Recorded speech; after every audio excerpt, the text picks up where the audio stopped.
베드로후서 우리 1장의 12절에서 마지막 21절까지를 오늘 읽도록 하겠습니다. 그러므로 너희가 이것을 알고 이미 있는 진리에 서 있으나 내가 항상 너희에게 생각나게 하려 하노라. 내가 이 장막에 있을 동안에 너희를 일깨워 생각나게 함이 옳은 줄을 진로 여기노니 이는 우리 주 예수 그리스도께서 내게 지시하신 것 같이 나도 나의 장막을 벗어날 것이 임박한 줄을 알미라. 내가 힘써 너희로 하여금 내가 떠난 후에라도 어느 때나 이런 것을 생각나게 하려 하노라. 우리 주 예수 그리스도의 능력과 강림하심을 너희에게 알게 한 것이 겸허히 만든 이야기를 따른 것이 아니요 우리는 그의 크신 위엄을 친히 본 자라. 지극히 큰 영광 중에서 이러한 소리가 그에게 나기를 이는 내 사랑하는 아들이요 내 기뻐하는 자라 하실 때에 그가 하나님 아버지께 존귀와 영광을 받았었느니라.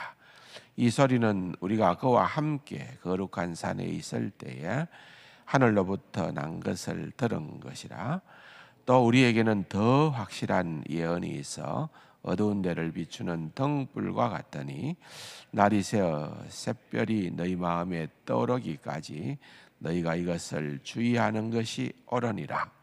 먼저 알 것은 성경의 모든 예언은 사사로이 불 것이 아니니 예언은 언제든지 사람의 뜻으로 낸 것이 아니요 오직 성령의 감동하심을 받은 사람들이 하나님께 받아 말한 것임이라. 아멘. 이 시대에 교회 안에 이제 설금설금 고개를 쳐드는 것은 거짓 교사요 거짓 선지자들이었습니다. 아직까지도 이제 복음이 깊이 성도들에게 자리를 잡고 있는 그런 때가 아니었기 때문에 사도 바울도 이 점을 굉장히 염두에 두고 바울의 서신서를 보면은 그런 것들을 경계하라고 끊임없이 얘기를 하지요. 다른 복음이 없다는 것을 강조를 합니다. 아마 뭐 같은 교회들을 계속해서 서로 살펴보았겠죠.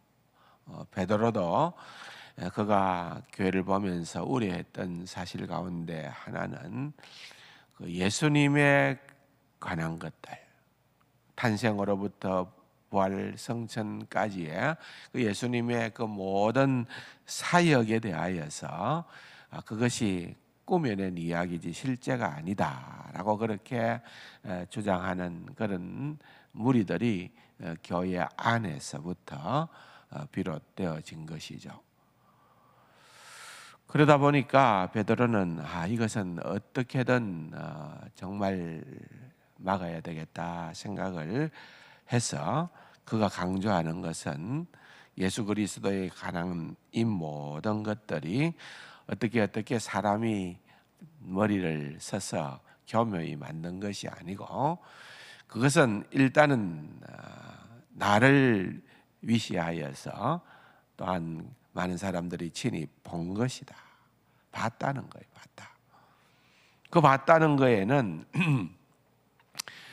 물론 개인적인 체험과 경험을 이야기는 하지만은 또한 객관성도 아울러서 얘기를 하는 것이죠.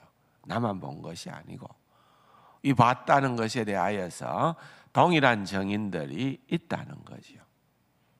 또한 본 것으로만 그친 것이 아니고 들었다는 거예요. 들었다. 그렇죠? 오늘 본문에 보면은 변화산상에서의 사건을 대표적으로 예를 들면서 이는 내 사랑하는 자요 내 기뻐하는 아들이요 내 기뻐하는 자라. 그러한 하늘의 소리를 듣게 되어졌다는 것을 일러주고 있습니다. 그것은 아마도 변화산상에서의 그런 경험은 평생을 잊지 못할 그런 엄청난 경험이지 않겠습니까? 그러한 경험을 가졌던 베드로였기 때문에 오늘 본문에 그도 그의 생이 마지막을 치닫는다는 사실을 깨달아 알게 되어졌습니다. 그러나 오늘 본문을 통해서도 우리가 느끼듯이 그는 그가 죽음에 다가왔다는 사실에 대해서 전혀 두려움이 없습니다. 그냥 장막을 벗는다는 표현을 쓰고 있는 것이죠.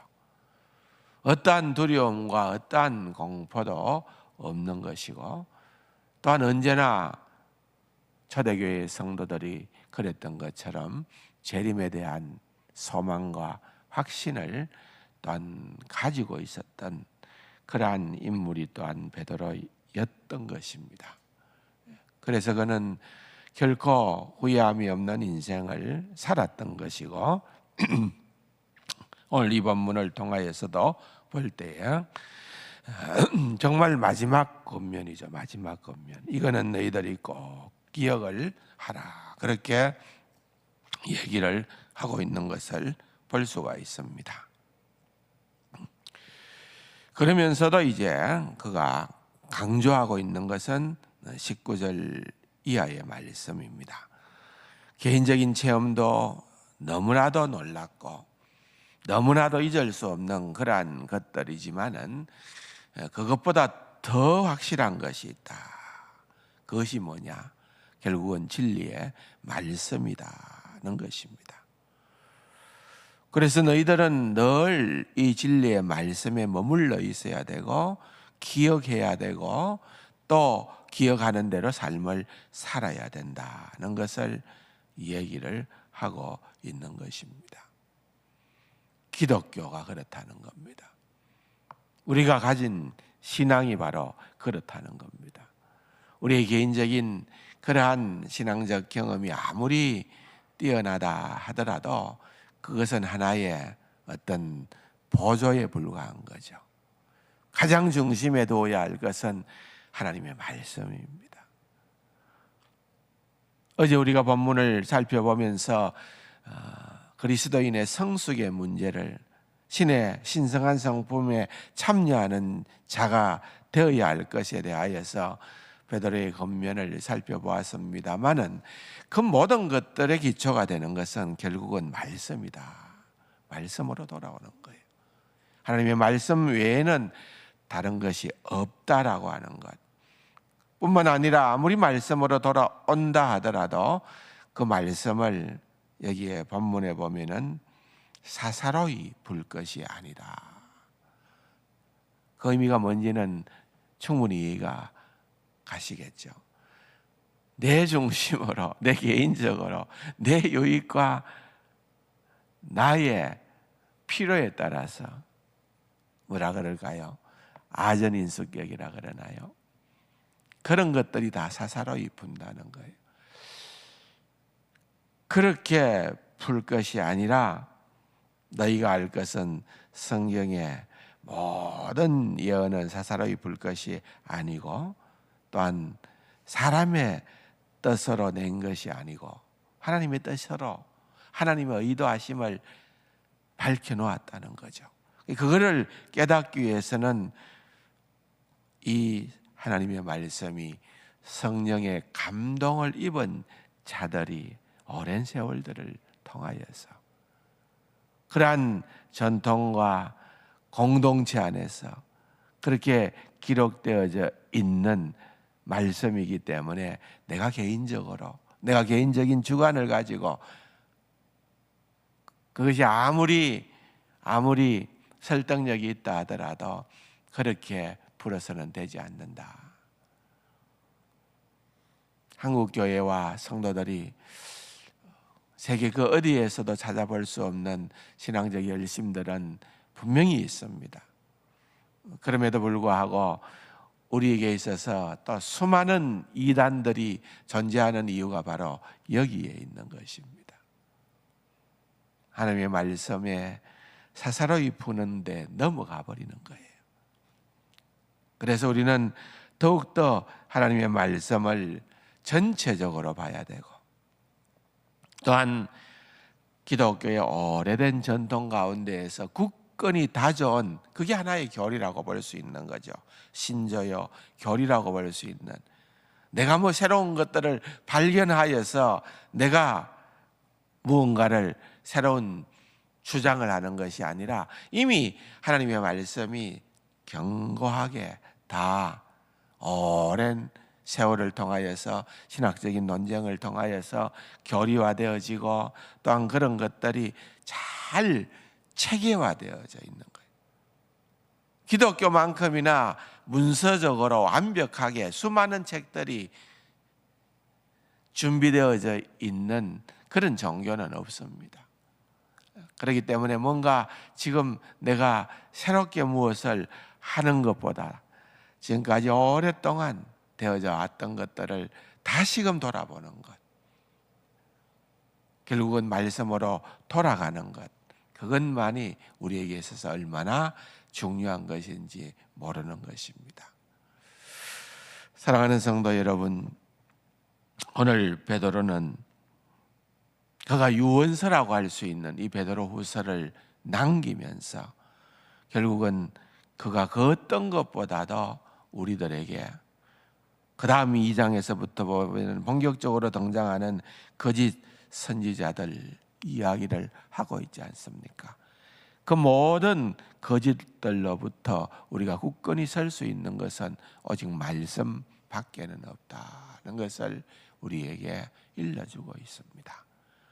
이 점을 기억을 하면서 하나님의 말씀을 통하여, 하나님 아버지 주신 책은 귀하고 중하신 말씀일세, 주님을 더욱더 알아가는 귀하고 복된 우리 세간 가족들이 다 되기를 주님의 이름으로 축원합니다. 또 말씀 생각하시고, 특별히 이 시간에는 우리가 다른 모든 기도의 제목은 좀 내려놓고, 정말 어려운 시기지만은 하나님께서 이 나라를 불쌍히 여기시고 긍휼히 여기시고 이 나라의 이민족을 구원하여 주옵시고 한국 교회와 성도들을 살려 주시옵소서. 물론 지금 많은 분들이 요즘 겨울철에 독감으로 인해 가지고, 어제 후배 목사님들 몇 분을 만났더니만은 하는 이야기가 교회가 굴빈해졌다는 거예요. 얼마나 많은 사람들이 아파 있는지 모른다는 거예요.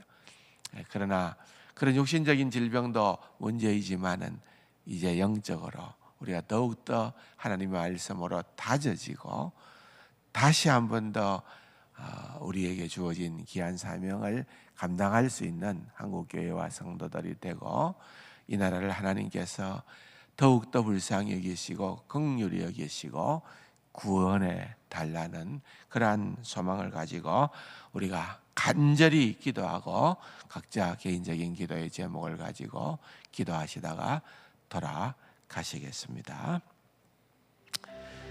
주여.